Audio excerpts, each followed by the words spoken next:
Good morning friend Priyanka लाइफस्टाइलेर आमी प्रियंकार नतून आरेकटी ब्लगे सबाइके स्वागत जानाई। सबाई केमन आछो? आशा करछि खूबই ভালো আছো আর তোমাদের ভালোবাসায় আমরাও খুব ভালো আছি। এখন ঘড়িতে টাইম সকাল 7:15 আর এখন থেকেই ব্লগটা শুরু করছি। প্লিজ পুরো ব্লগটা স্কিপ না করে দেখো, আশা করছি তোমাদের খুব ভালো লাগবে। আগের ব্লগে তোমরা দেখেছো ভিজে জামা কাপড় উঠান থেকে তুলে এনে ঘরে শুকাতে দিয়েছিলাম যাতে ঘরটাও একটু ঠান্ডা হয় আর জামা কাপড়গুলোও শুকিয়ে যায়।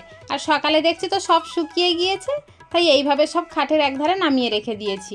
গুছানোর তো এখন টাইম নেই, যেহেতু বাসি কাজ সব কিছু সারা হয়নি আর এখন রান্না করতে যেতে হবে, তাই ঘর ঝাঁট দিয়ে ঘর মুছতে মুছতে কিন্তু এই জলটা ঢেলে নিলাম, কেননা ড্রাম ফাঁকা করে দিতে হবে। তৃষ্ণার বাবা জল আনতে যাবে, সেই জন্য ড্রামগুলো ফাঁকা করে নিয়েছি একেবারে, নাহলে পরে যদি ঢালতে যাই জল তাহলে আবার জল পড়ে গেলে সেটাও আবার পরে মুছতে হবে।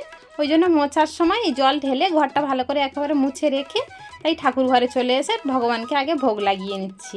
তৃষ্ণা মাঝে মাঝে দেয় আর আমিও বেশি টাইমটা দিই, কেননা ও ছোট মানুষ, সকালে ঘুম থেকে উঠে যদি কাজ বলি তখন একটু ঘ্যান ঘ্যান করে, ওই জন্য ওকে সঙ্গে সঙ্গে বই নিয়ে বসাই আর আমি চলে আসি পুজো দিতে।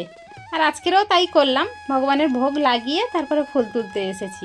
তবে আজকের খুব বেশি ফুল ফোটেনি, আর জানো গাছগুলোতে এখন পিঁপড়ে ধরে গিয়েছে, ফুলেতে সব পোকা লেগে যাচ্ছে, ফুলগুলো নেওয়াই যাচ্ছে না।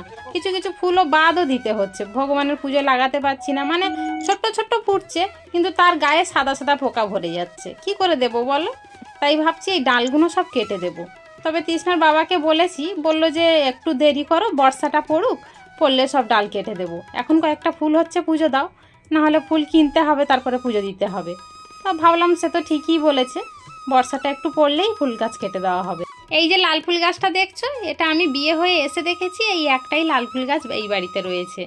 তারপরে তো আমি লোকের বাড়ি থেকে ফুল গাছের ডাল, আবার মায়ের কাছে যখন যেতাম তখন মায়ের কাছ থেকেও এনে এই ফুল গাছগুলো সব আমি করেছি।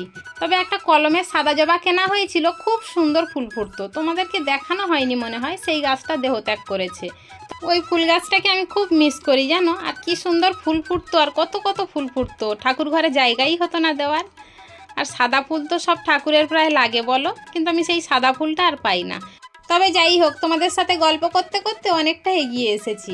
আজকে রান্না করেছি ডিমের তরকারি আর ভেন্ডি ভাজা, তাই রান্নাঘরে নিয়ে চলে এসে এখন তৃষ্ণা আর আমি খাবো, তাই ভাত বাড়তে বসেছি। তৃষ্ণার বাবা তো কাজে চলে গিয়েছে, তারপরে আর আমার কাজ কি, থালা বাসনগুলো সব মেজে ঘষে রেখে দিয়ে এখন স্নান করতে যাব, কিন্তু তার আগে একটু মাথায় লেবু মাখবো। কেন বলো তো, প্রচণ্ড হারে চুল উঠছে, আমি কি করবো তাও বুঝতে পারছি না। এত চুল উঠলে আমি কি করে পারবো বলো, চুল আর আমার মাথায় থাকবে না, যতবারই চুল আঁচড়াতে যাই গাদা গাদা চুল ওঠে। তোমাদের কাছে যদি এর কোনো সলিউশন থাকে তাহলে আমাকে একটু প্লিজ জানিও।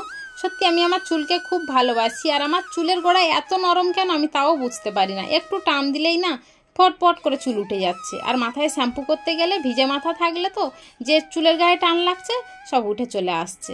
সেই জন্যই ভাবলাম বাড়িতে যখন পাতিলেবু আছে তাহলে পাতিলেবুর রস একটু মাথায় মেখে দেখি কি হয়। আগের বছর এরকম বর্ষাকালের সময় এরকম অতিরিক্ত পরিমাণে চুল উঠছিল, কিন্তু আমার বড় যা বলেছিল একটু লেবু মেখে দেখো কমতে পারে, তখন কমেছিল, কিন্তু এখন তো কোনতেই কিছু কমছে না। তবে সারা বছরই চুল ওঠে, কম আর বেশি, আর এই সময়টা যেন আমার প্রচণ্ড হারে চুল উঠছে।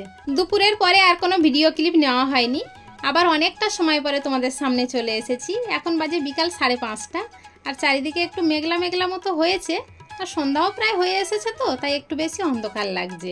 তাই বাইরে যে জামা কাপড়গুলো শুকাতে দিয়ে রেখেছিলাম সেগুলো ঘরে তুলে নিয়ে এসে রেখে দিয়েছিলাম, আর রাত্রে তৃষ্ণাকে পড়তে বসিয়েছি আর ওদিকে ভাত বসিয়ে তাই জামা কাপড়গুলো সব ভাঁজ করে নিচ্ছি। বিকালে জামা কাপড়গুলো তুলে এনে সঙ্গে সঙ্গে গুছাতে পারিনি, তার কারণ এই ঘরটার মধ্যে এত পরিমাণে গরম যে ঘরের ভিতরে দাঁড়াতেই পাচ্ছি না। সেই জন্য উঠানে ঠান্ডা হাওয়ায় একটু বসেছিলাম তৃষ্ণাকে নিয়ে, তৃষ্ণা খেলা করছিল আর আমিও একটু বসেছিলাম।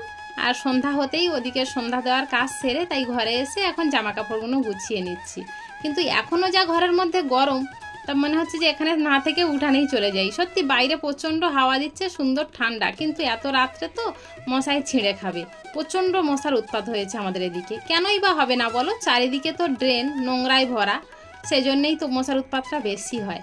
আর একটু আগে বললাম না, ভাত বসিয়ে দিয়ে জামা কাপড় ভাঁজ করতে গিয়েছিলাম, এসে দেখি গ্যাসের উপরে ফ্যান পড়ে একাকার হয়ে গিয়েছে, তাই সেই ফ্যানটাকে পরিষ্কার করে এখন একটু সার্ফের জল দিয়ে সুন্দর করে মুছে নিচ্ছি।